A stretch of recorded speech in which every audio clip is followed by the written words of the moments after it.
All right, Pratt. Pratt. Chris Pratt. Do you look like Chris Pratt? Hopefully. Borderline.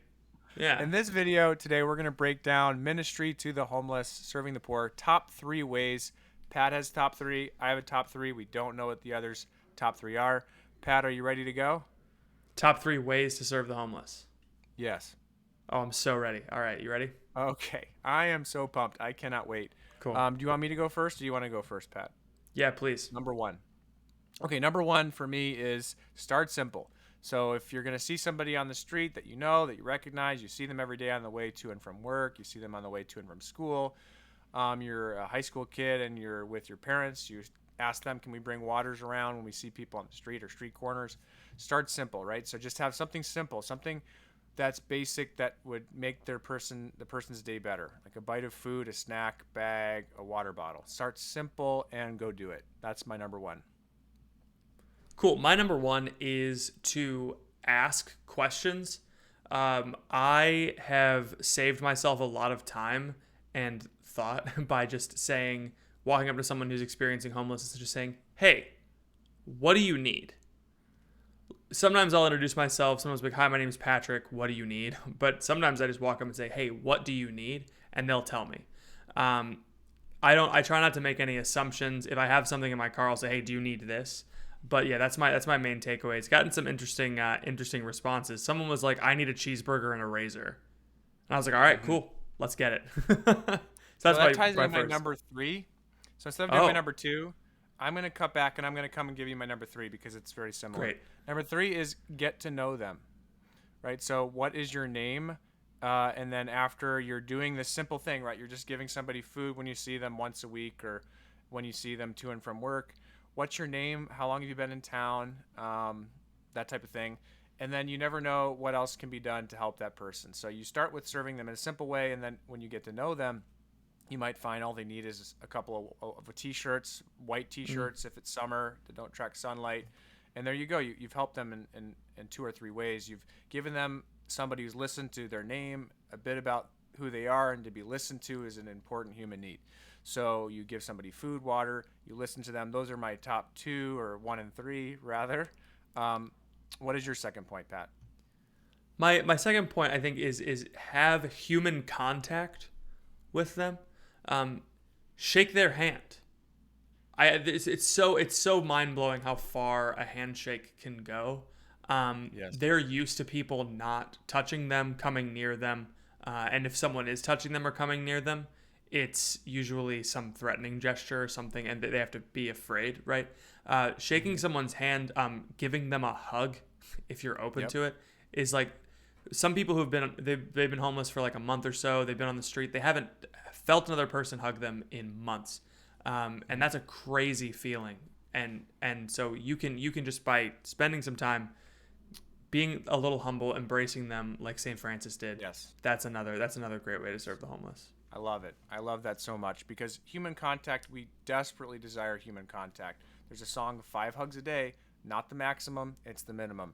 And so, but it does take working up to. So when we start simple, when we get to know somebody, after 6 months, a year, we might find this person is somebody that I really have a heart of service for, that I'm thinking about, that I take home with me. And when I Yeah, see them again, I look forward to it. And so there can be that element of growing in relationship. And so that it feels natural at one point maybe to give that person a hug. And some people just aren't huggers. Let's just be honest. sure. And Yeah, and if you can't do the hugging part, do not stop yourself from doing the simple and from getting to know somebody and to asking them questions, right? So these are three ways each where you can pick one or two. You don't have to do all six. My third was actually my number two, and that was just three different ways to go about serving the poor. One is asking somebody's drive-through order if they're homeless, if they have a sign that says "Anything helps" or "I'm yeah. hungry." What would you like? Would you like a Big Mac or would you like a double double from In-N-Out, or depending where you are, if you're lucky enough to be near In-N-Out. I'm not, unfortunately. Another one is go around with pizza and water, or make homemade food at home and go with a cooler. Put your food in like foil, serve to as many people as you can. Um, And number three is having a care package or a blessing bag, a bag of snacks and water with a note of encouragement. Or maybe it could be a Bible verse if you're a Christian and you believe in the Bible, you could put a Bible verse in there too. And you just say, hey, can I give you some pizza? Hey, can I give you snacks? One of the mistakes that I've seen people make is, "Hey, got some pizza for you guys," or something, and they think, 100% of the time that the person's hungry or they have no gluten allergies or whatever.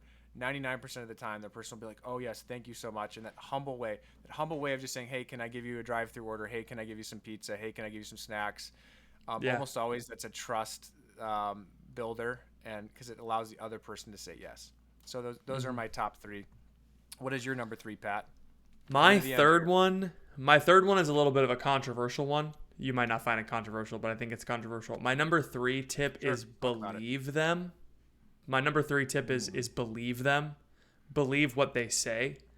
Um, I work with teenagers, and a lot of their response to homeless people is the response of their parents, which is they'll see someone on the side of the road and they'll say they're just lying. They're not really homeless. They're just standing there trying to get a free handout. That I don't like that what they put on their sign. Like, a, I'll go into a story, but a brief one.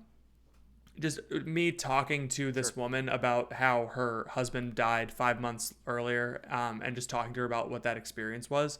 She just broke down in tears and she said, "I wish I was lying." I say believe them because they know that most people's impression of their signs is that person must be lying. They understand that. They've gotten accused of that before. Yeah. So they, just like the human touch, it's a human touch but with your intellect. It's like that act of saying, "I believe you. I trust you." It's making them your friend, making them your equal, and it's a powerful powerful thing to experience.